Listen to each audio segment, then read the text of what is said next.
Alors, dans les points que j'ai voulu évoquer là cette fois-ci, bon, il y a d'abord la question du bilan politique. Donc il semblerait que ça soit maintenu pour début janvier. Alors, la préoccupation, c'est enfin, au niveau du cadrage de cette réunion, nous n'avons toujours pas eu de concertation à ce sujet, pour diverses raisons, notamment des problèmes de calendrier. Alors, sur le fond, il est clair que bon, les choses ne sont pas telles qu'on aurait pu le souhaiter, puisque au moment des discussions, il avait été des accords. Hein. Il avait en principe été convenu d'élaborer ensemble un certain nombre d'indicateurs, de mesures, donc, qui auraient pu permettre d'aborder le bilan donc, avec des données les plus objectives possibles. Le gouvernement à l'époque avait souhaité avait dit que ce travail pourrait être fait par l'INSEE, mais dans la réalité, à part les statistiques habituelles, il y a un certain nombre de statistiques nouvelles, hein, ça ne traite pas directement de ce que nous avions souhaité. Donc, on va aborder effectivement donc, ce comité, enfin ce bilan, avec des données qu'on va évaluer de différentes façons. Le délégué de gouvernement ayant prévu de distribuer un document préalable fin novembre, qui permettrait donc de lancer un peu la discussion et donc de définir en commun le cadre, hein, le cadre méthodologique de la réunion du bilan politique. Alors, pour ce qui concerne la question au gouvernement, ben, c'est la précision sur la date. Ça semblerait donc être autour du 10 janvier. Ils ont hésité hein, entre fin décembre, avant Noël et dans la première quinzaine. Le délégué il penche plutôt pour début janvier et pour lieu Paris, puisque le Premier ministre semble avoir des problèmes de s'éloigner, compte tenu des choses qui se passent ici. Alors, sur le contenu, pour ce qui concerne l'Influen-GAES, nous avons un congrès fin novembre, début décembre. Actuellement, donc, les différents partis tiennent leur congrès successif. Donc, la réunion commune aura lieu, je pense, début décembre.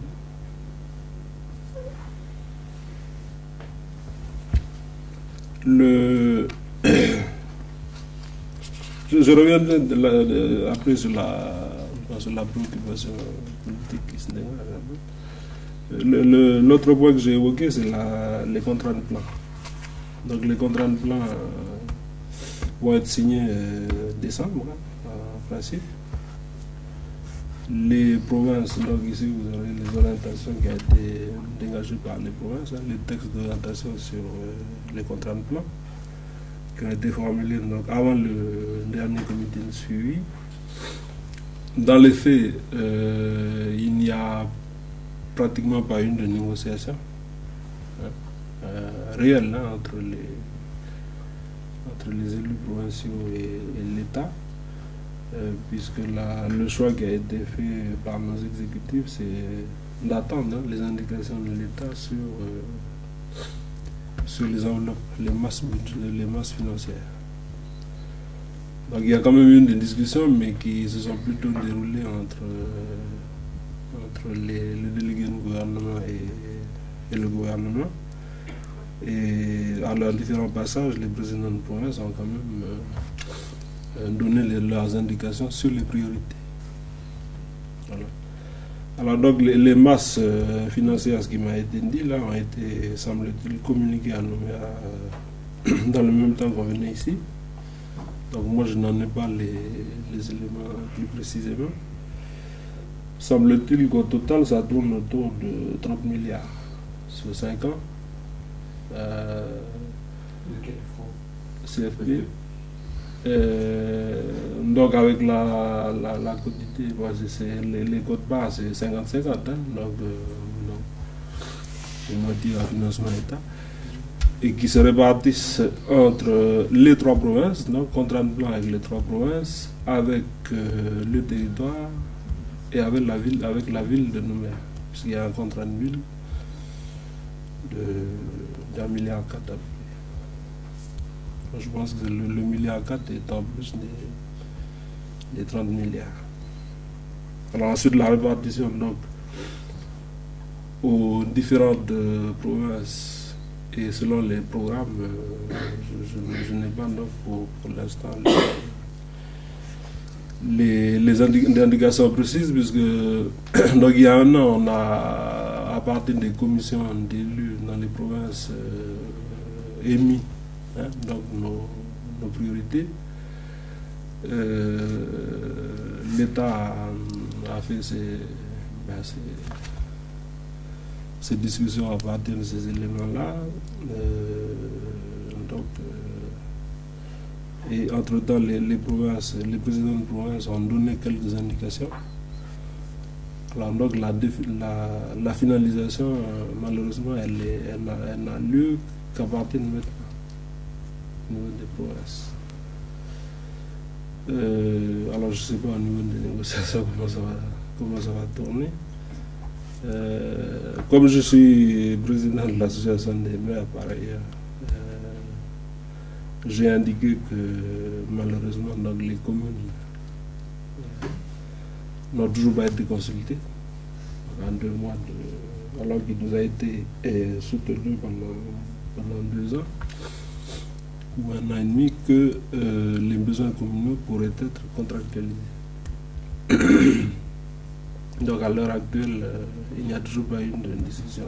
Les décisions vont avoir lieu maintenant. Et donc le volume qui sera contractualisé, je pense qu'il ne sera pas à la hauteur des attentes des élus communaux, puisque ne seront en fait prises en compte que les priorités qui ont été avancées par les seules provinces et qui concernent donc des domaines qui se situent à l'articulation des compétences communales et provinciales. Donc pour ce qui concerne les besoins typiquement communaux que nous avions aussi évalués, je pense qu'il n'y aura pas d'intervention contractualisée là-dessus. Donc je crois qu'on fera donc un point plus précis d'ici là, dès que j'aurai les éléments. Sur le troisième, je m'excuse là, je vais vous donner après le papier, vous pourrez photocopier. L'autre point que j'ai évoqué, c'est le découpage électoral, parce que vous savez que depuis 2 ans, nous avions formulé la demande selon l'esprit des accords qui, entre autres, voulaient que pendant cette période, au-delà du rééquilibrage et du développement, on obtienne une évolution des mentalités, d'une part, et que d'autre part, les 2 options puissent avoir les mêmes conditions, les mêmes chances de s'exprimer. Et donc, tout logiquement, nous, on a émis donc, la demande que le découpage législatif électoral là, pour les législatifs soit revu, afin de garantir la possibilité d'une représentation indépendantiste à ce niveau-là. Alors le projet nous a été proposé en fin 91 et le texte de loi nous a été aussi proposé en début 92. Alors là, je viens d'apprendre donc que ben, ça ne se fera pas, quoi. Ça ne se fera pas. Donc le problème qui nous a été soumis, c'est que dans la mesure où nous, notre demande, c'était de coller au découpage provincial, et donc d'avoir une circonscription nord et île et sud, nord et île l'ensemble et sud. La crainte de l'État, c'était d'éviter un risque de recours. De recours sur l'argument que dans la mesure où ce nouveau découpage se traduit par une forte disparité des populations correspondantes, dans le sens contraire, si ça avait été dans un sens d'amélioration des équilibres, dans le sens contraire, ça posait un problème constitutionnel. Et donc, en cas de recours, la chose, on nous avait demandé de faire le nécessaire pour identifier s'il y avait éventuellement un consensus sur le découpage.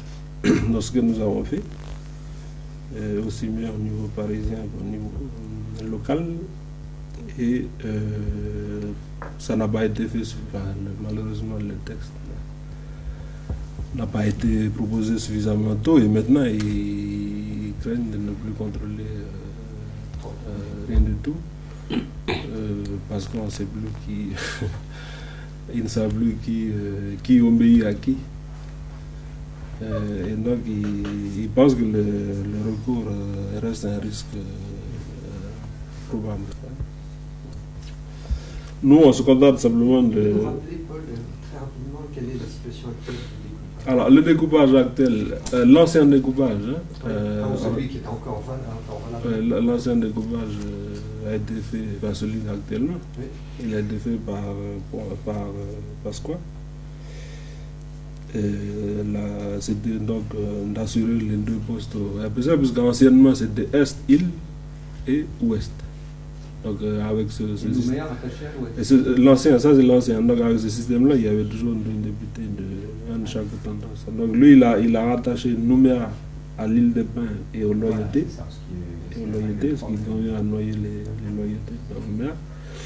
Et le reste, et la deuxième circonscription, donc avec Mondor, Païta, Dambia et le reste de la Grande Terre et Ménèque. Oui, c'est un bel exemple. Voilà. Donc tout le monde était d'accord sur que c'était un charcutage très, très politique, mais malheureusement, la chose n'a pas été... Est-ce que vous proposez, c'était quoi? Nord et île, il y avait eu plusieurs... Nord et île et Nouméa. Oui, non, et le sud. Pas collé au découpage. Des équipes démographiques aussi. Donc voilà. Donc, nous, nous on prend acte que... Mais le fait de mettre Nouméa et les îles, quand Nouméa et les îles, y compris l'île de Pins, c'est tout aussi déséquilibré. Donc c'est pas...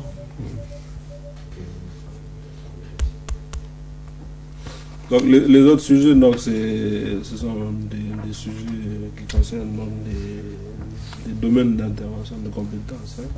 Il y en a un qui est un peu politique quand même, qui est le rééquilibrage dans la fonction publique. Donc Mendetom a étudié un certain nombre de mesures qui n'ont pas été encore mises en œuvre toutes. Mais nous, notre constat, c'est que en rapport avec la volonté de former des jeunes, notamment Kanak, pour qu'ils puissent rentrer dans la fonction publique, cet objectif est loin d'être atteint. Donc, sur la promotion de l'année dernière, il n'y a que 34% de Kanak. Sur les choses qui sont en cours, il y aura moins, le taux sera moindre. Alors, il y a un point particulier sur lequel nous avions discuté quand même à Ondino, c'est la titularisation de l'ancienne promotion de l'époque gouvernement Tchimbaou, qui avait déjà bénéficié de 2 ans de formation, qui n'avait pas été intégré à cause des changements de statut, qui ont déjà bénéficié, sur la base des négociations de Ondino, qui ont bénéficié de la première promotion de Besançon, en partie, qui ne sont toujours pas, après ça, titularisé et que M. Grasset m'avait dit sur plusieurs de mes interventions que ce serait la commission qui identifie les candidats à l'IFPA qui pourra décider de les dispenser de refaire l'IFPA. Et ça n'a pas été fait du tout. Et donc pour le moment, je vois qu'il y en a qu'un qui est retenu l'année dernière. Alors les autres, bien entendu, il y en a qui ont quitté depuis, parce qu'ils en ont marre d'attendre. Et il y a quand même un autre problème, c'est au niveau rémunération, c'est le fait de proposer l'IFPA à des contractuels, puisque c'est la procédure référendaire qui le propose. Pour être titularisé, il faut passer par l'IFPA, mais en termes de rémunération, il y a une diminution de la rémunération en revenant donc à cadre fonctionnel. Et ce problème-là, malgré qu'il a été soulevé, n'a pas été... Enfin, il n'y a pas été trouvé de palliatif, ce qui fait que certains candidats qui ont été retenus ont refusé donc, de partir en formation devant la diminution de rémunération. La question foncière aussi, je l'ai relancée parce que les 2 dernières années, nous étions inquiétés du fait que l'ANDRA se soit surtout préoccupé de mettre en œuvre les programmes conventionnés sur le développement et en matière foncière ne s'est contenté que d'attribuer les terres qu'il avait en stock, mais n'a pas poursuivi la réforme foncière. Et la justification locale, c'est qu'il n'y a pas de budget pour cela. Donc le ministre nous a annoncé qu'il y a maintenant 18 millions de francs français. 18 000 francs français. 18 millions. 18 millions de francs français qui auraient été débloqués pour ça, mais bon, c'est pour les acquisitions. Alors, de la compétence aménagement, il semble que que c'est prévu, mais je ne sais pas si c'est dans le 18 millions ou pas. Je n'ai pas de notification écrite là-dessus. Sur la question culturelle, c'est une chose qui est de compétence provinciale. Hein, et ADCK. Alors donc la décision qui a été en cours ces derniers mois, c'est sur le financement de l'investissement dans l'agence. Donc moi je n'ai pas le chiffre final qui aurait été retenu, peut-être qu'Allemand est au courant, mais semble-t-il que la question a été réglée. Sur cet aspect-là, c'est ce qu'on m'a dit. Maintenant, pour le statut de l'agence, je n'ai pas d'autres indications. Ça, pour le statut de l'agence, j'ai pas de... Je sais qu'il y a eu des discussions, mais j'en ai pas eu les résultats. Et pour le... Il y avait 2 choses. Il y avait l'investissement dans l'agence, il y a le fonctionnement, les crédits de fonctionnement de la... Alors les crédits de fonctionnement ont été fixés à...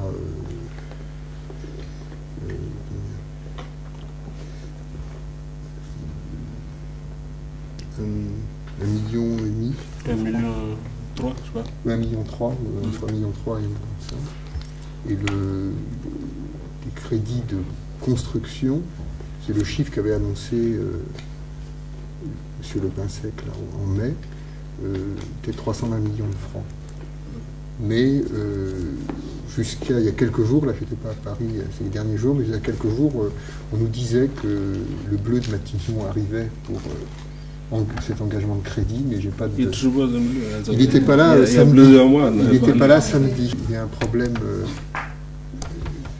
assez grave, c'est que pour l'instant la DCK n'est même pas une association loi 1901. C'est-à-dire que c'est un établissement d'État créé par décret et qui peut donc être mis à bas par un autre décret. Et comme cet établissement se trouve dans la province sud, C'est pour ça que ça avait été fait comme ça, puisqu'il fallait un établissement qui soit indépendant de la province sud, puisque la province sud a sa propre politique culturelle, et donc ne voyait pas pourquoi faire une agence culturelle kanak sur son territoire. Donc sur le plan statutaire, la DCK est extrêmement fragile et il risquerait de se passer ce qui s'est déjà passé en 86, soit purement et simplement la suppression de la DCK, soit l'intégration de la DCK dans la politique culturelle de la province sud, la DCK plus centre culturel Jean-Marie Tjibaou. Donc c'est là-dessus que réfléchissent les responsables depuis longtemps, mais j'ai jamais vu émerger, j'ai jamais entendu parler des types de solutions qui pouvaient être trouvées. Ça va devenir un peu urgent. Oui, effectivement. C'est la réponse. Hein. La réponse, c'est que le statut il a été fixé par la loi référendaire. Et la théorie officielle, c'est de ne pas toucher à la loi référendaire. Et donc de conserver le statut d'établissement, mais je ne sais pas comment ça se fait, mais il y a de travailler par conventionnement, je ne sais pas quoi, avec les associations d'autres structures pour la mise en œuvre des programmes. C'est ça qui a été dit. Hein. C'est ça qui a été dit. C'est-à-dire qu'on mettrait des associations autour de la DCK qui seraient chargées de mettre en œuvre les programmes. Enfin, c'est ce qui a été indiqué comme étant possible par les gens du ministère. Mais ça devait être discuté entre les partenaires. Je pense que s'il y a un retard sur l'annonce officielle des financements, l'engagement des crédits, c'est aussi lié à ça. C'est-à-dire que maintenant, on est dans une situation où les choses sont déjà assez bien avancées en ce qui concerne les plans, la programmation du centre, mais aussi bien sur le plan institutionnel, on est très en retard. Quoi. Et quelle est la position justement est-ce que le FLNKS au congrès de Pau, là, au mois de... On a parlé on n'a pas vu de position particulière parce que les gens de l'agence n'ont pas évoqué la question sous cet angle. Alors, sur les problèmes de formation, donc, il y a des dispositions légales ou par décret que nous attendons. Le texte nous a été soumis pour la mise en œuvre des langues, les 4 langues, le kanak, la lifou, le païti, le mari et puis le waïlou. Bon, le texte, on avait demandé, sur le principe, on avait demandé l'extension de la loi d'Exxon. Il nous avait été dit que c'était un peu dépassé. Donc il y avait un autre dispositif qui était prévu. Bon, la demande, elle était liée au fait que normalement ça aurait dû être intégré au programme du bac cette année, mais comme l'éducation nationale n'a pas pris les dispositions officielles, le vice-recteur avait réagi aussi de son côté. Alors je ne sais pas si le décret finalement il est sorti, mais on avait demandé de faire attention au libellé qui, reprenant le texte sur la Corse et la Polynésie, disait qu'il faut que l'enseignement est donc prévu dans les zones d'influence. Dans la zone d'influence, alors pour ces deux îles, il n'y a qu'une seule langue, donc je suppose que l'influence elle est générale. Chez nous, en clair, j'avais attiré l'attention du ministre sur le fait que ça veut dire, ça peut vouloir dire qu'à Nouméa, aucune langue ne peut être enseignée puisqu'il n'y a pas d'influence locale. Et comme les seuls lycées et universités là, on se demande pourquoi on prend la loi. Donc bon, il devait rectifier, mais moi je n'ai pas su. Après, j'ai reposé la question, on ne m'a pas encore répondu. En définitive, où est-ce que ça en est? Alors l'autre intervention qu'on avait faite aussi depuis 1 an et demi, c'est sur l'équivalence des diplômes. Hein. Dans la mesure où beaucoup de nos jeunes quand même vont dans les pays du Pacifique et qu'inversement certaines de ces îles veulent venir apprendre le français à l'USP, l'Université Pacifique, Bon, mais il y a le problème de reconnaissance des diplômes qui n'est pas nouveau, hein, mais qui n'a jamais été solutionné. Alors, sur le logement social, vous avez peut-être dû entendre parler qu'il y a quelques remous sur Nouméa en ce moment. Donc, c'est un sujet aussi qui a été évoqué depuis 2 comités de suivi. Il y a eu des missions techniques du ministère, etc. Il y a donc des produits et des procédures et des modalités de financement qui ont été identifiées, mais n'ont été retenues que pour les zones rurales. Donc sur Nouméa, ça reste les grosses opérations. Donc dans le nord, les îles et même la province sud, par l'association Habitat Social qui travaille en dehors de Nouméa. Mais pour les opérations Habitat Social à Nouméa, ça reste les mêmes types d'opérations que fait la SIC, la SIC. Et donc les limites sont financières, c'est-à-dire que dans la mesure où un logement revient à peu près à 7 ou 8 millions, même des fois 10 millions CFP, il ne peut pas en être fait beaucoup. Et en plus, donc actuellement, certains propriétaires des zones squattées par les gens donc, qui vivent dans les campagnes, ben, ils sont en train de détruire certaines campagnes. Il y a quelques tensions sur le maire. Alors le problème des squatteurs, hein, c'est bon, la thèse officielle, c'est de dire que ce sont des gens qui continuent de venir du nord et des îles, ce qui est en partie vrai. Dans la réalité, à l'origine, ça s'est développé dès qu'il y a eu la flambée des prix sur les loyers. Et de fait, c'est pour ça qu'on avait évoqué la question il y a un dernier comité de suivi. Il y a quand même beaucoup de salariés qui construisent des maisons en tôle neuves dans ces zones-là pour la simple raison qu'ils ne peuvent pas payer un loyer. Donc, les studios, il faut savoir que maintenant ça tourne entre 45 et 55, 60 000. Les F2, ça commence au-dessus de 60 000. Enfin, il faut vraiment chercher pour trouver moins. Donc c'est en moyenne 80 100 000 francs. Généralement plus pour les F4, F5, 160. Alors le SMIC il est à 67, 68 000.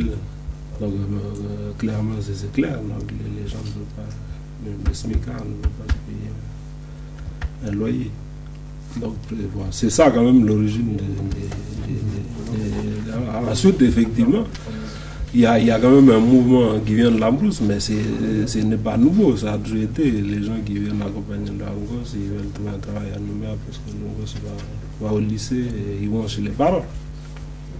Mais ce n'est pas l'origine première, l'origine du phénomène. Alors donc le problème c'est qu'effectivement il y a un programme de logement social. Semble-t-il que le 1,6 milliard de la province sud et 360 millions le 1,6 milliard de contrat de ville Nouméa, c'est pour les quartiers et l'habitat social, et il y aurait 300 millions aussi sur le contrat province sud. Bon, alors ça va peut-être améliorer les choses, mais je ne pense pas que... Il y a toujours le problème quand même des critères d'admission. Des critères d'admission à ces logements sociaux, puisque le FSH vient de changer de statut, va être en train de se changer de statut. Quel statut maintenant? D'établissement. Et parce que tous ces fonds-là, ils n'avaient pas de forme particulière. Et il y a un CA là qui a été fait sur mesure. Donc on voit que ça va être très politique. Hein, les accessions à ce programme vont être politiques. J'ai évoqué aussi un sujet qui regarde plutôt les communes, enfin deux. La loi sur le FIP équipement qui a été soumise au ministère depuis 2022 à Matignon, qui n'a toujours pas été arbitré. Et donc maintenant on nous dit il y a le problème du cavalier, là, de l'accrocher à quelque chose, parce que sinon il ne passera pas. C'est la loi sur quoi? Le FIP équipement. Ça, c'est plutôt 2 points communaux. Fonds intercommunal. Alors, la négociation depuis, si vous voulez, depuis 3 ans. Les maires, nous intervenons sur le fait que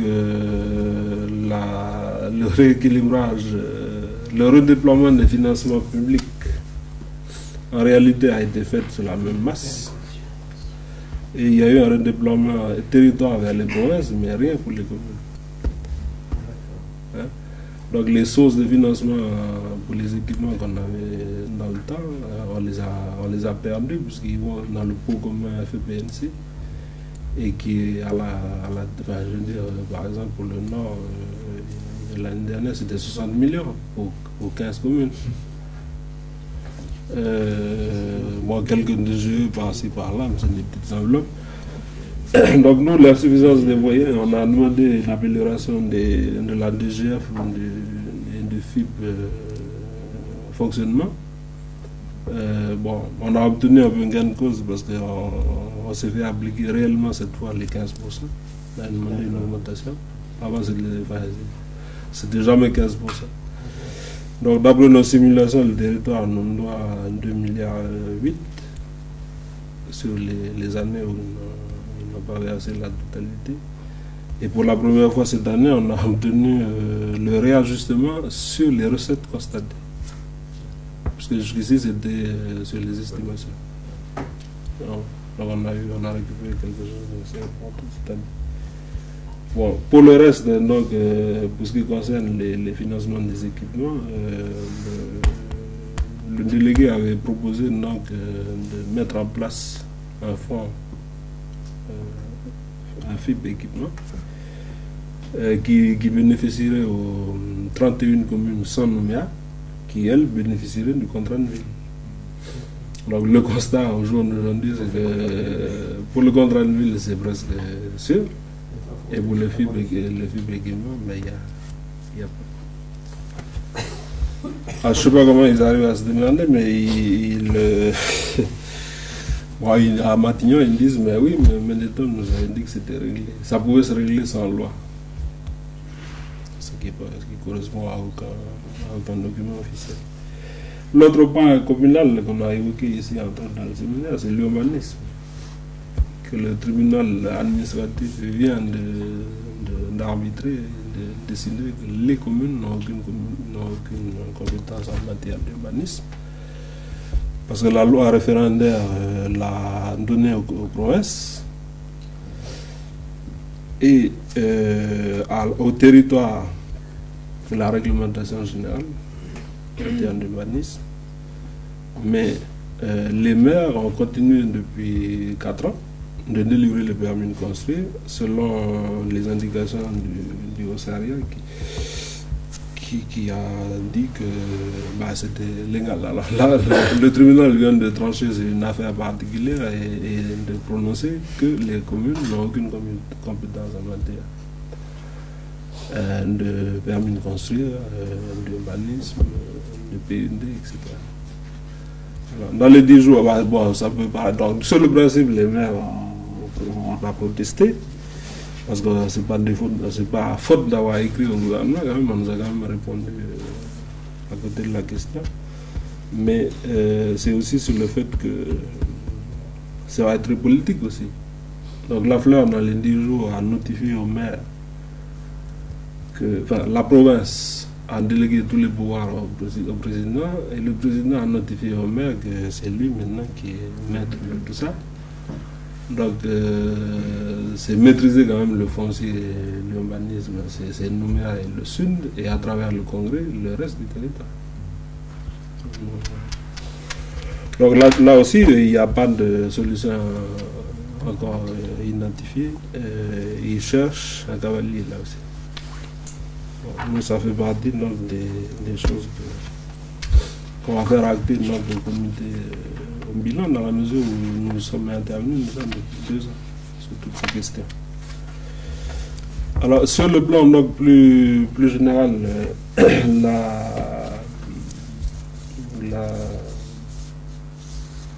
la préoccupation que nous, ce qui nous préoccupe maintenant, c'est le fait donc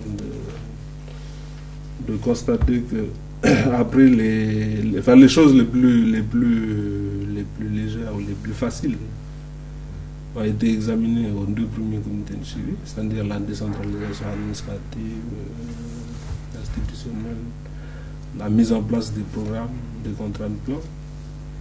Donc on a pu dire que bon, ça se fait quoi. Donc c'est positif parce que ça se fait. Mais depuis l'année dernière, on a commencé à dire, nous, en tout cas notre délégation, que maintenant il faut commencer à évaluer, non pas par rapport au fait, aux enveloppes, aux projets ou au lancement des programmes, mais par rapport aux résultats, à l'impact. Alors pour le FLNKS, c'est clair que nous, notre évaluation, elle se fera aussi au regard de la demande de décolonisation, c'est-à-dire qu'il ne s'agit pas de s'arrêter uniquement aux enveloppes financières et au nombre de ceci ou de cela qui a été lancé. C'est ce que ça amène du point de vue préparation du pays à l'indépendance et une réelle, disons, prise en compte des différentes populations, puisque c'était l'esprit dit des accords de Matignon. C'est sûr que c'est une évaluation qui sera assez compliquée à faire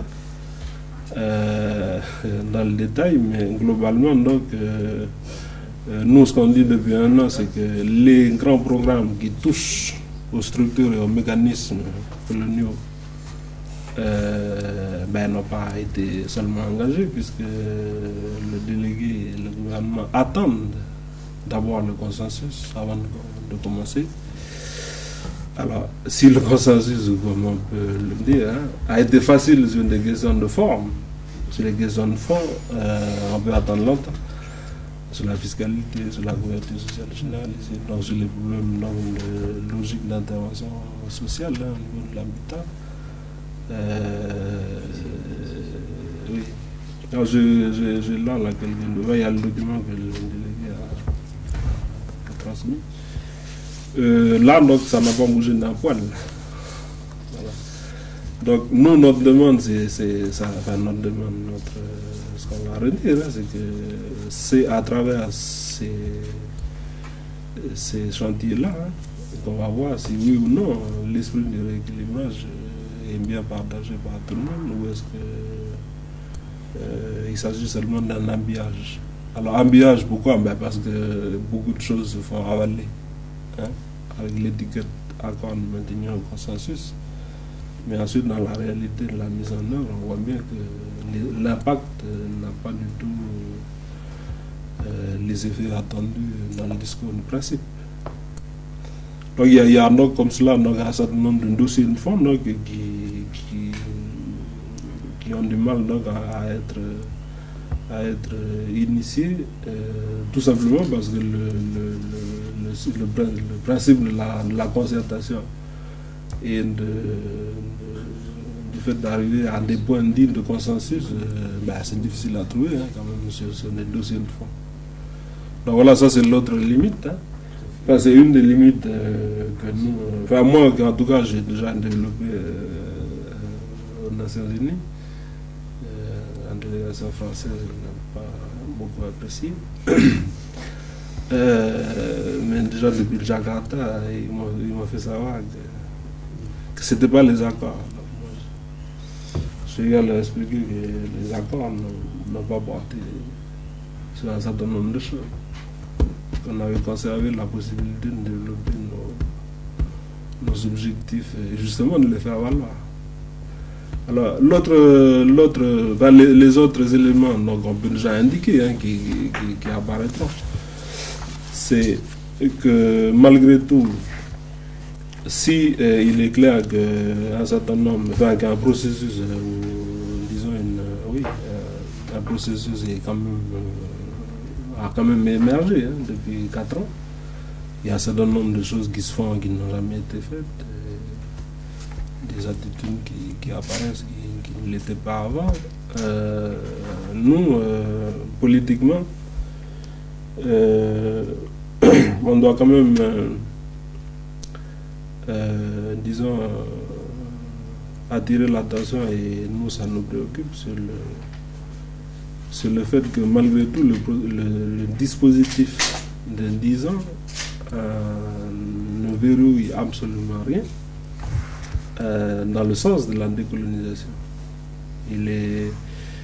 Bon, le Premier ministre Rocard, à l'époque, avait tenu son engagement de faire une déclaration publique où il parlerait de la décolonisation, et il l'a fait à Ponimi, entre autres. Mais dans le dispositif institutionnel, hein, tel qu'il est actuel, tel qu'il a été mis en place, il n'y a aucun système évolutif par étape où on peut... donc la seule chose qu'on a obtenue, nous, c'est le bilan intermédiaire de cette année. Mais le dispositif en tant que tel ne garantit absolument rien du tout. Donc ça, je le dis là à certains de nos interlocuteurs, que bon, les gens conforment, etc. C'est bien dans le principe. Mais ce principe, ce cadre, il est tellement large que rien n'empêche à ce qu'on se retrouve dans la même situation que sur le plan Pisani, où en fin de parcours, le choix il est différent. Et donc tous ces gens, malgré qu'on en a fait une opération de cadre, ne seront cadres de rien du tout, parce qu'ils ne trouveront rien du tout. Voilà. Donc ce dispositif-là, je le dis d'autant mieux au niveau des Nations Unies, pour qui l'inscription sur la liste appelle à des obligations de la part de la puissance de tutelle, et que la France, toujours, à l'heure actuelle, ne veut pas s'acquitter de cela, selon les règles établies, parce qu'elle ne reconnaît pas la chose décidée par les Nations Unies, et continue au niveau de cette instance de considérer et de dire que c'est une question de politique intérieure, et donc en termes diplomatiques valorise quand même les accords à son compte, en disant que le problème est réglé, alors que le problème n'est pas réglé du tout. Pour les signataires des accords, ils savent qu'il n'y a absolument rien qui a été réglé.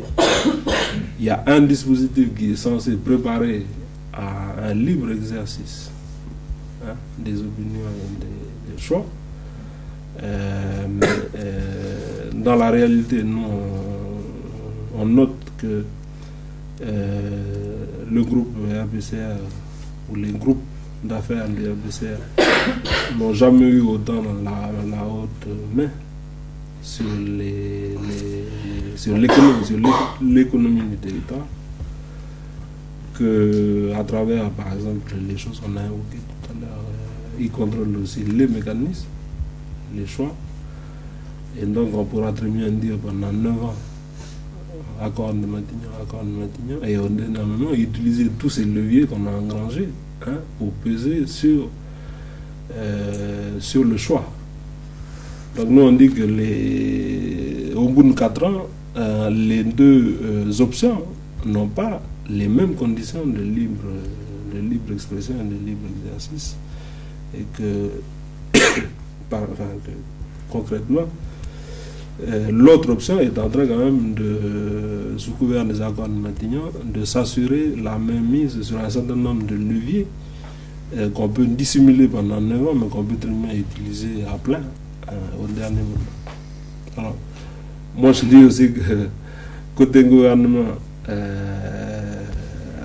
officiel, hein, donc, autant Mitterrand que Rocard avait quand même indiqué que de toute manière il faut faire ce rééquilibrage, il faut faire toutes ces choses-là, et qu'ils espèrent quand même que en 98 on reconnaîtra qu'il vaut mieux rester français.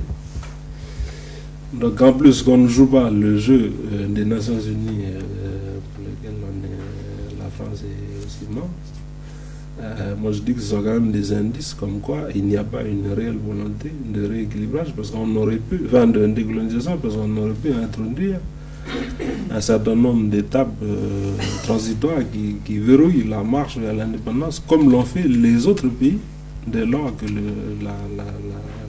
la colonie est inscrite sur la liste des pays indécolonisés. Donc ça reste quand même enfin, je veux dire, un élément dans ce que nous disons. Donc moi je l'ai dit officiellement, puisque je l'ai déclaré aux Nations Unies.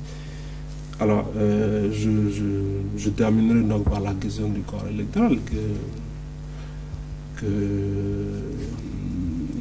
on a toujours, on a dit et redit. Ce corps électoral, il ne garantit pas, en tout cas, de faire entendre la voix du peuple indigène, hein, même si nous avons admis donc, que le référendum peuvent s'exprimer les populations intéressées à l'avenir du pays, mais notre définition n'ayant pas été retenue, le corps électoral n'a pas été renégocié malgré notre demande, et troisième point, le libellé de la loi référendaire n'est pas celui qui a été négocié à Ondine, puisque celui-là il correspond aux observations des gens de la Cour constitutionnelle. Et nous on avait décidé de 2 listes. Ah d'accord, c'est toujours sur le corps électoral. Voilà, le corps électoral. Décidé de 2 listes. Dans les négociations, on avait dit qu'il y aurait, on va bloquer la liste de 88, et là, entre-temps, il y aura une autre liste, et en 98, on compare les 2 listes.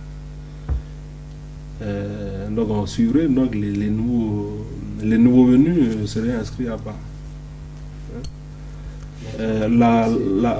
La Cour a dit que c'était pas légal, et donc la liste normale inclut tous les arrivants.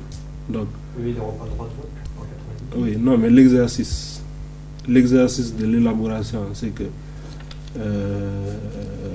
on arrive maintenant, on s'inscrit sur la liste normale, et tous les 2 et 3 ans, l'exercice consiste à sortir ceux qui n'ont pas le droit de vote et de les inscrire sur une autre liste. Et on leur notifie qu'ils n'ont pas le droit de vote en 98, et ils peuvent faire le recours.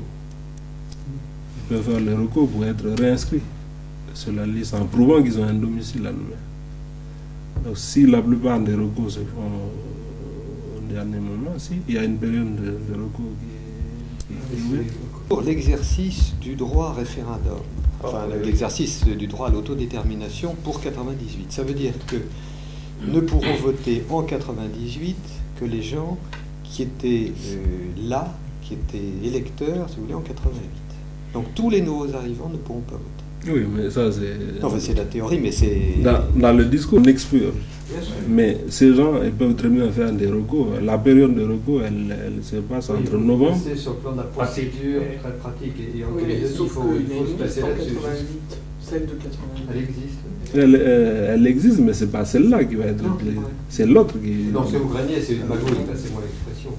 Puisque la population concernée, elle va être sur nous-mêmes. Nous, on n'est pas représentés dans les commissions. On n'est pas suffisamment bien représentés dans les commissions qui expurgent les listes. Non, je comprends. Sur le plan du principe, à mon avis, vous avez obtenu... À mon avis, ce n'est pas suffisant. Et tous les nouveaux venus, en principe, ne peuvent pas voter.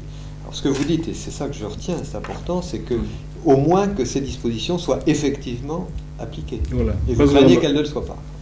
Parce qu'on a déjà posé beaucoup de questions. Vous étiez là, vous revenez juste avant 98. Non, c'est bon, 98, vous n'êtes pas réinscrit. Mais non, mais parce que le fait d'avoir été de passage en France peut être considéré comme ayant été en résidence en France, mais vous avez conservé votre domicile à Nouméa. C'est ça qui a été dit par les juristes. Il faudrait regarder ça plus près. Oui. Donc ça, on s'est quand même expliqué ça par les... Parce que c'est la discussion entre la notion de résidence et de domicile.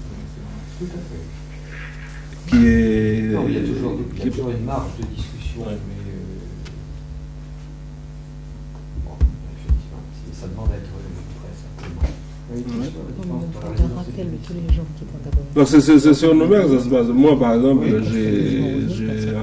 en 89, j'ai utilisé la procédure normale pour éliminer de ma liste des gens qui étaient partis certains depuis 11 ans et qui étaient toujours sur ma liste. Donc il y a une procédure au moment de la révision. On envoie une lettre à Ponimier. Dans les 3 jours, il faut qu'il réponde. S'il ne répond pas, il est éliminé. Justement, ce qui serait intéressant de voir en droit, mais ça va être fait. Est-ce que ça va être une procédure spéciale? C'est complètement dérogatoire. C'était ce que vous aviez envisagé à un moment, ce qui a été fait ailleurs. Hein. On a proposé des discussions. Ça n'a pas été retenu. Ça n'a pas été retenu. Bon, alors là, vous avez une formule qui a été faite pour sauver un peu la face, donner quand même une certaine satisfaction. Et je reconnais que c'est déjà important quand même. Sur 10 ans, on pouvait espérer. Mais ça n'a d'efficacité que si en même temps on réduit les traitements des fonctionnaires de la fonction publique et donc de tout le parapublic, si on réduit les retraites. C'est tout ça qui était cohérent. Mais c'était une mesure d'accompagnement. Je crois que c'est ça, les mesures d'accompagnement. Jamais été concrétisées. Toutes ces mesures, bonnes paroles, c'était ça, c'est ce que disait Yéyé, il fallait qu'elles se tiennent les unes des autres. Oui, c'est ce que je disais tout à l'heure, que les dispositions qu'on vient d'évoquer tombent d'elles-mêmes. Puisque le gel du corps n'est valable qu'entre 88 et 98. Donc on repart à zéro. On repart à zéro. Alors, quand on parle de volontarisme de la part des partenaires, si la droite revient l'année prochaine au pouvoir, ils ont suffisamment dit et tout le monde dit qu'ils n'espéraient pas le luxe de casser les dispositifs. Ils ne le casseront pas, mais le volontarisme n'y sera pas. Si déjà là on voit une baisse du volontarisme, c'est pas la droite qui va la. Donc je veux dire, c'est ça aussi, nous on est attentifs à ça, parce que ça fait partie de notre préoccupation. Mais ça, on va pas faire, on le dit maintenant, on va pas faire un procédé d'intention, on ne pourra l'établir qu'après. Qu'après. Mais on le dit, moi je l'ai dit aux interlocuteurs. On a vraiment l'impression que la dynamique économique, en tous les cas engagée par les accords, a des retombées plus importantes dans la population. Alors je voulais savoir ce que tu en penses, est-ce que c'est purement superficiel, ou est-ce que je me trompe, ou qu'est-ce que tu en penses, si tu veux. Alors de ce fait, la discussion politique devient assez différente. C'est-à-dire que les gens ont l'impression de construire, souvent c'est le mot, on construit le pays, et puis ça crée une vie sociale plus agréable, avec une bibliothèque ici, un concert là, une rencontre, les gens se rencontrent sur la route, la volonté pour certains d'obtenir des logements sociaux dans les petites villes, en tous les cas à Cognac, parce qu'il y a des constructions, etc. Alors, je voulais savoir qu'est-ce que tu en penses et comment on peut réintégrer ça dans un projet politique plus vaste.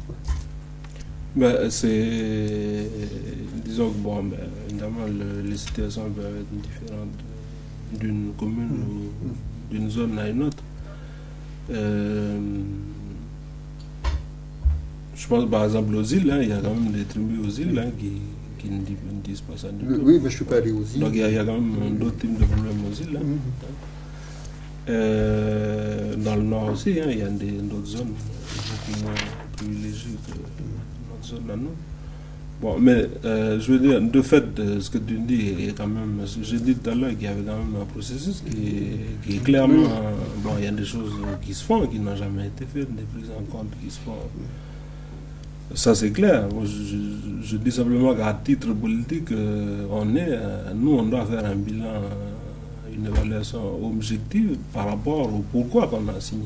C'est d'essayer de tirer un maximum dans le sens de la décolonisation. Nous, c'est le cadre qu'on a demandé aux gens. Enfin, enfin, comme je l'ai redit à la 4e commission, la signature des accords, c'est pas l'adhésion à un projet que nous aurions imaginé. C'est la prise en compte d'un rapport de force qui fait qu'on n'a pas pu aller plus loin et on a signé ces accords, mais pour donner un cadre positif, un contenu positif par rapport à notre propre revendication, la seule chose qu'on demande et qu'on a décidé de faire, c'est de demander à nos gens, à nos forces, à nos gens, d'utiliser cette période et les moyens de cette période pour créer, pour initier des choses nouvelles qui aient un sens par rapport à la nation qu'on veut créer. Et donc, aussi bien les décideurs politiques que les acteurs sur le terrain c'est ce cadre-là qu'on leur a, enfin, c'est cet esprit-là et ce cadre-là qu'on leur a demandé de mettre en œuvre pendant cette période. C'est la seule façon de donner un sens positif à ça. Maintenant, en tant que politique, l'évaluation ou la préoccupation qu'on est obligé d'avoir, nous, en tant que responsables politiques, c'est cette dynamique étant en train d'émerger avec cet esprit-là. Est-ce que l'objectif, lui, va arriver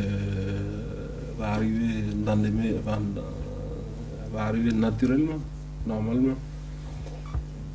La question, la réponse, c'est non. C'est non. C'est que les gens vont être obligés de constater que s'ils veulent obtenir la forme, le cadre qu'on a imaginé, qu'on fait des choses maintenant parce qu'on va rentrer dans l'indépendance. La forme, c'est l'indépendance. Cette forme-là, elle n'arrivera pas par le fait des accords de Matignon. Non. Il faudra l'acquérir. Et c'est là où il peut y avoir une déception. Parce que les gens... D'autant plus forte. Les gens sont en train de se rendre acteurs d'un processus que nous, on est obligé de leur avoir présenté comme ça, parce que c'est le seul cadre acceptable pour eux, pour accepter d'être des acteurs pendant cette période. C'est de dire qu'on prépare l'indépendance. Mais si cette indépendance n'arrive pas avec les espoirs que sans doute les gens imaginent qu'on aurait ça par l'intermédiaire d'un référendum, ou que la fameuse idée de consensus, certains pourraient imaginer que peut-être sans qu'on en parle parce que les leaders sont en train de se mettre d'accord, et puis ce qui se fait maintenant, ça va être comme ça demain, après-demain, et qu'il y a un revirement dans l'attitude des autres partenaires. Les gens, ils vont tomber de plus haut. Oui. Hein? Ils vont tomber de plus haut. C'est ça, mais qu'il y ait une espèce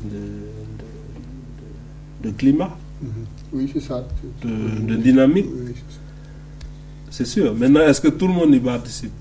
C'est beaucoup moins éminent, mais il y a de plus en plus de gens qui y participent. Parce que dans un premier temps, j'ai dû le dire ici dans les réunions, par rapport à la question, est-ce que les militants sont démobilisés, les jeunes, j'ai dû le dire ici aussi, que ceux qui sont porteurs, qui prennent les responsabilités dans les choses, qui sont porteurs de projet, ce sont généralement les premiers, ce sont les militants qui ont été les plus actifs sur le terrain, contrairement à ce qu'on pense.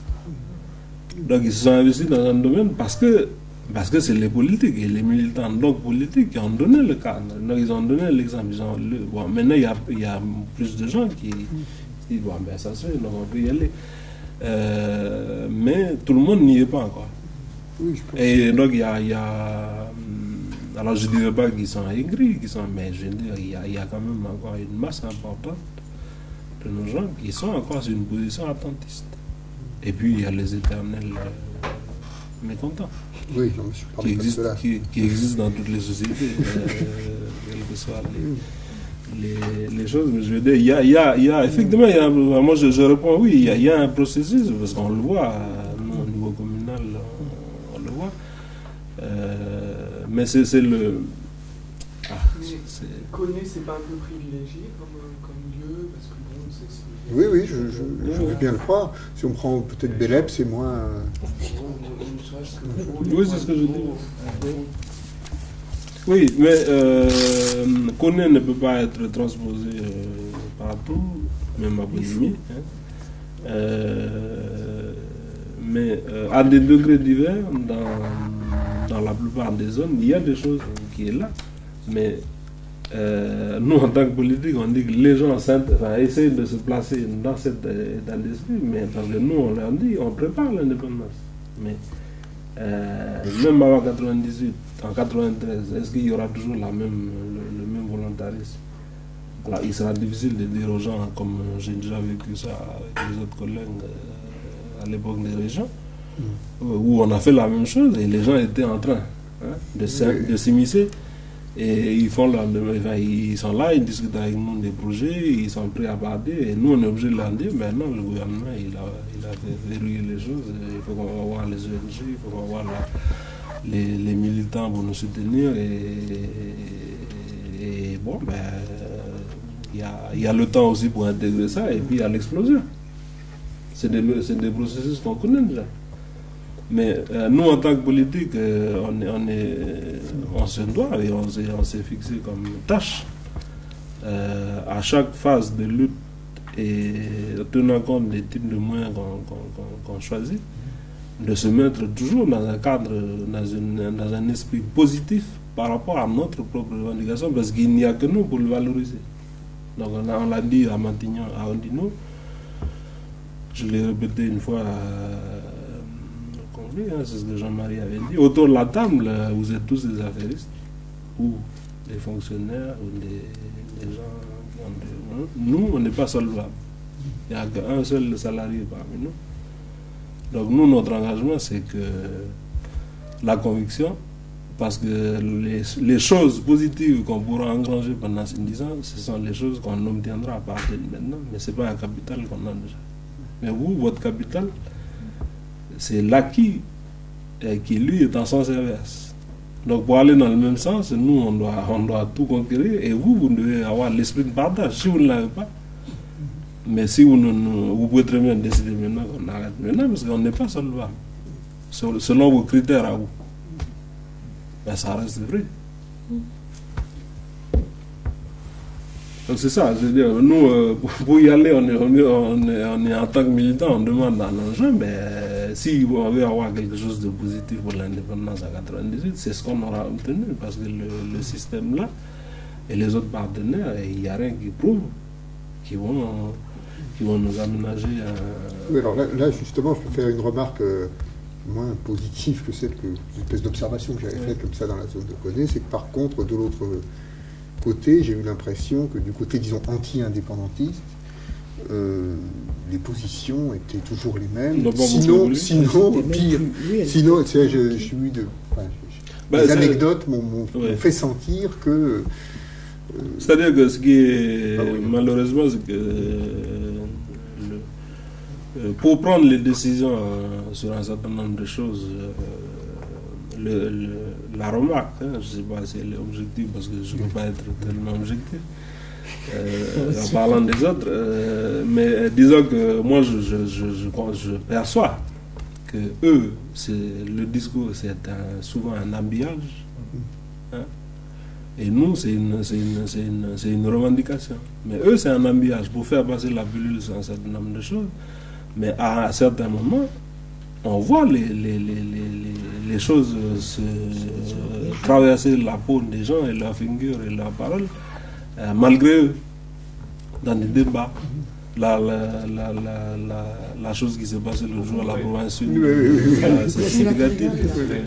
À des moments où on débat sur un certain nombre de choses au Congrès, maintenant on nous dit, mais oui, mais vous, les accords, vous avez tout pris, mais c'est nous qui payons.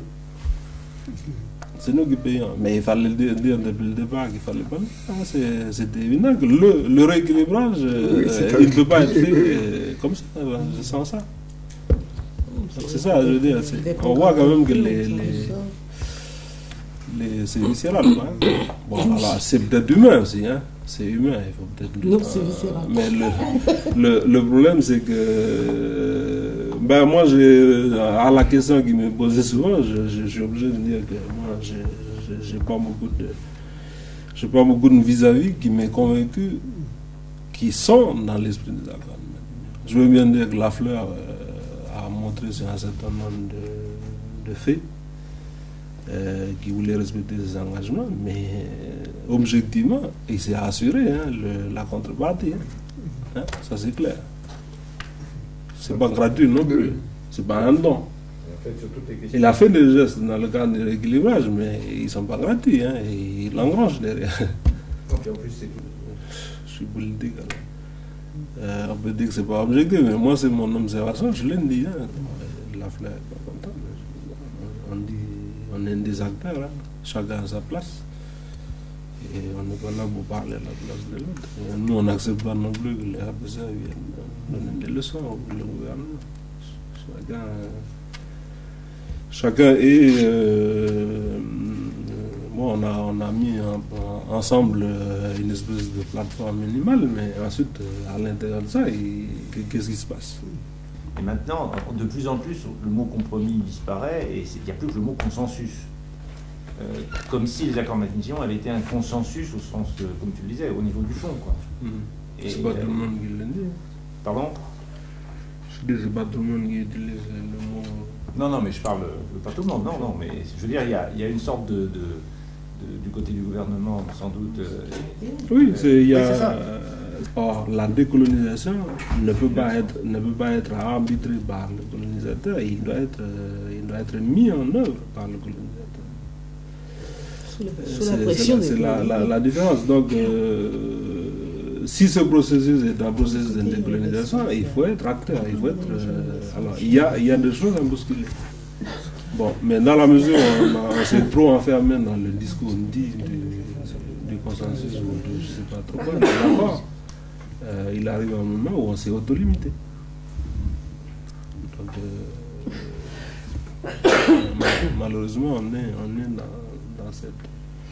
Donc là, je l'ai rappelé un peu à tous les gens que j'ai vus là. Oui, mais est-ce que tu as vu des gens en dehors de la mouvance gouvernementale, enfin, parce que... Oui, non, j'ai pas eu le temps de... J'ai vu le gars du PC, là. J'ai pas vu les gens de droite. Mais parce qu'on n'a pas l'impression que ces gens soient tout à fait conscients de cela, y compris chez les élus, que ce soit des députés ou des sénateurs. C'est le sentiment qu'on avait eu. Oui, de fait, en fonction de l'importance du bilan et de ce qu'on souhaitera faire comprendre aux différents acteurs, on pourra envisager effectivement de faire un tour plus profond et plus large des gens. Bon, mais là, on s'est un peu auto-limité parce qu'on est toujours pour des petits passages à certains personnages clés, mais s'il fallait retravailler l'opinion comme au niveau des Nations Unies, on va être obligé, nous, au niveau diplomatique, de faire tout un travail parce que notre soutien a éclaté à l'Est.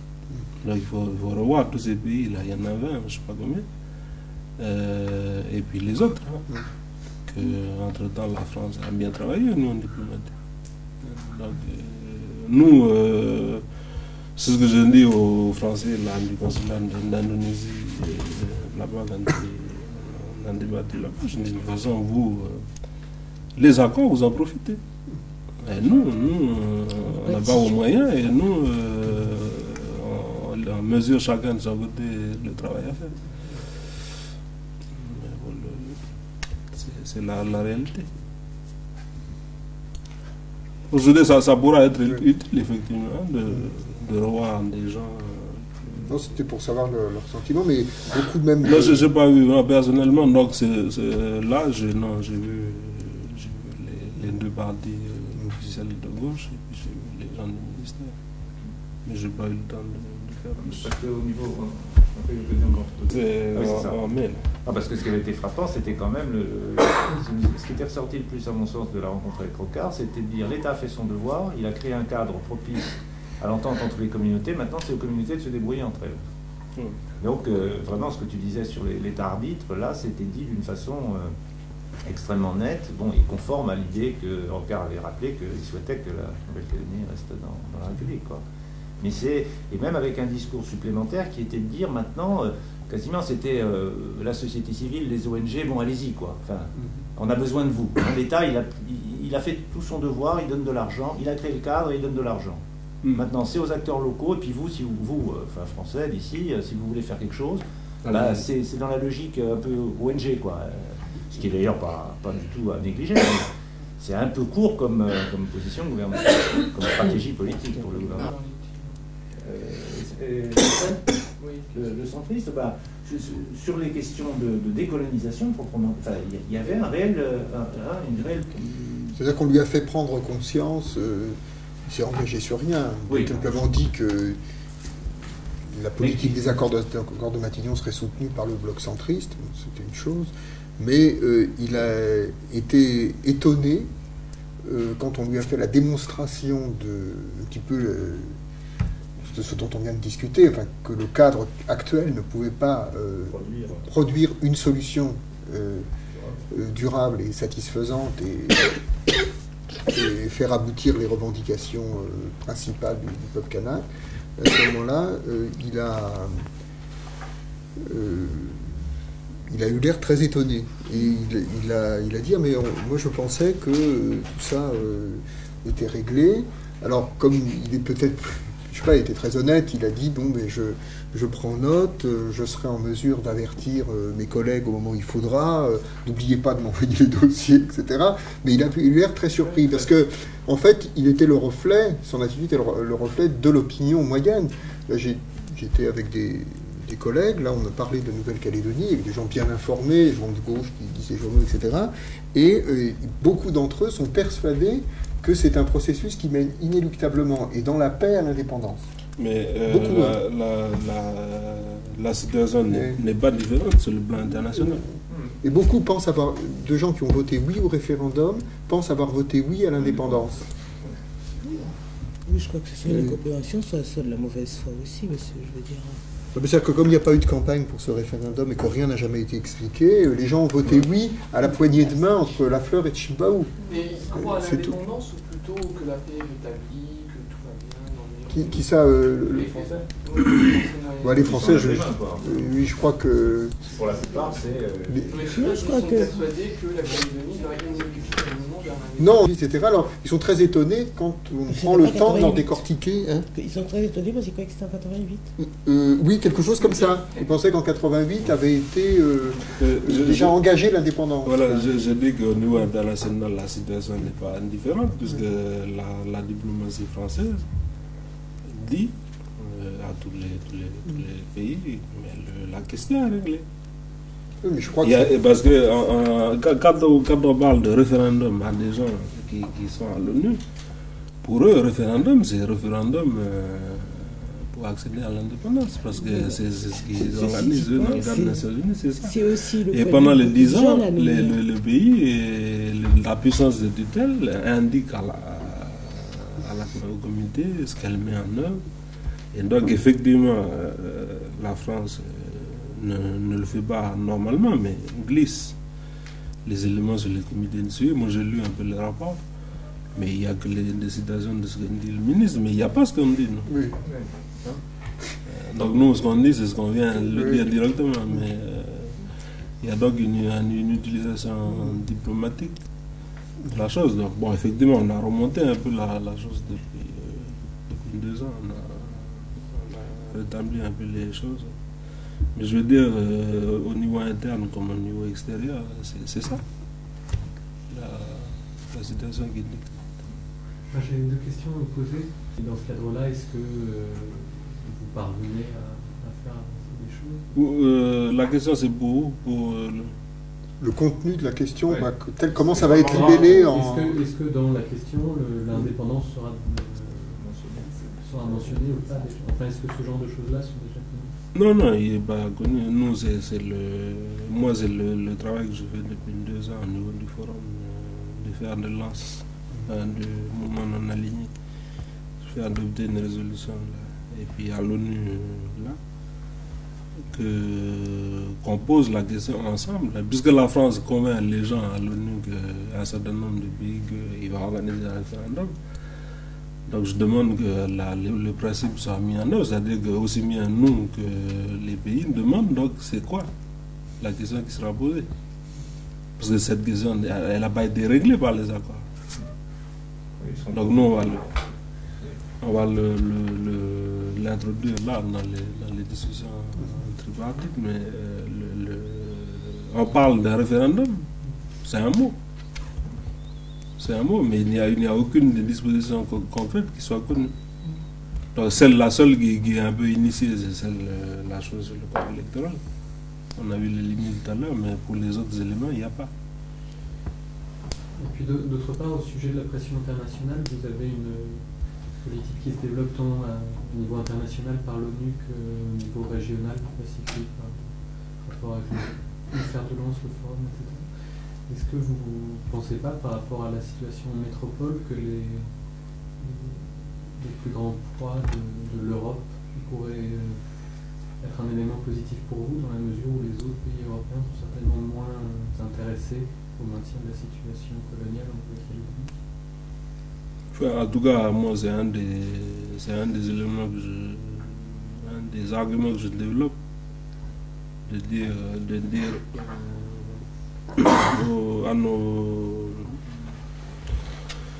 à nos amis là, du Pacifique qu'on voit mal, enfin, moi personnellement, c'est une analyse personnelle, je dis que je vois mal la France en train d'être, pour son propre développement, assujettie aux avantages, mais surtout aux contraintes de la vie communautaire, et accepter de financer, de supporter à bout de bras une île qui est à l'autre bout là-bas. Je dis objectivement, ça ne peut pas être une politique à long terme.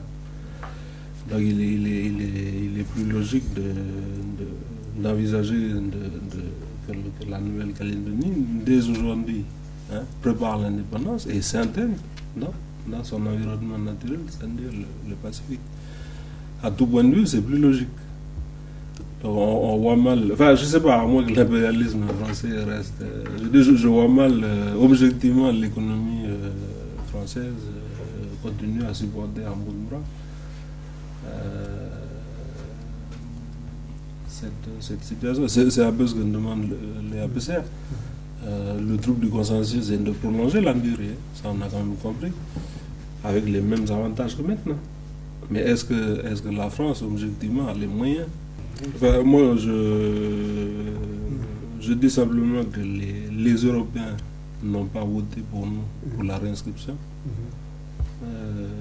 Depuis, comme les votes se font par approbation, donc sans décompter les votes, donc on ne sait pas, mais je veux dire, les deux, en 86, 87 au moins, où il y a eu des votes nominatifs, tous les pays européens ont voté. Il y en a qui ont voté contre, il y en a qui se sont abstenus.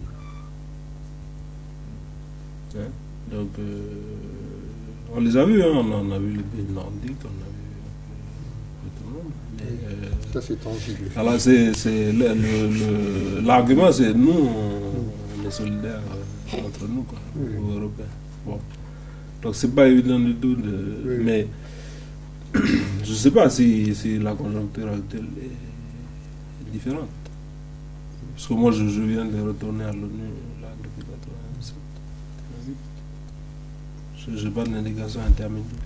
Ils sont prêts à tout accepter de la France pour pouvoir, à terme, entrer dans l'Europe. Les Slovaques que j'ai vus, tous nous ont dit ce qu'on veut, c'est... Alors, si la France leur demande, puisque ça va être une république au mois de janvier, leur demande, je ne sais pas s'ils seront représentés à l'ONU, mais de choisir entre la France ou l'indépendance kanak, ils choisiront la France, parce que leurs intérêts sont tels que... C'est comme les Vietnamiens et de l'Élysée qui sont les meilleurs. C'est pas ça, c'est pas aux Slovaques qu'on m'a demandé si les Kanaks sont français ou alors je regarde mon latin. Mais si, s'ils rentrent dans la communauté européenne. Dans la communauté européenne. Oui, et s'ils sont représentés à l'ONU. Attends, le problème, il se pose pas. S'ils sont à l'ONU, simplement. Mais... Aussi l'aspect moteur que la France joue dans l'Europe, et donc on peut, en échange de facilités qu'elle peut faire à des pays européens ou en voie de devenir européens, la laisser tranquille sur son problème de la Nouvelle-Calédonie si elle le désire. Et donc merci beaucoup d'être venu. Bon, pour nous, évidemment, ces rencontres sont capitales pour pouvoir continuer à avoir des éléments de réflexion pour ensuite essayer de les transmettre et de les faire connaître. Nous, les élèves, on va passer sur la sellette. Parce que là, on parle des autres partenaires, mais non, il y a des critiques internes. Ça va être vif, mais c'est un passage obligé. Parce qu'il faut... Enfin, si on doit, disons, affronter les différents risques qu'on vient d'évoquer, il y a quand même une nécessité. C'est que le FLNKS, en tant que structure unitaire, non seulement se maintienne, mais soit plus efficace. Donc, ce qui n'est pas toujours évident. dans la période que nous avons vécue là, mais les questions est déposée au Congrès du Pays. Bon, on doit normalement donc donner nos réponses, les réponses des partis au prochain Congrès. Mais ça sera intéressant.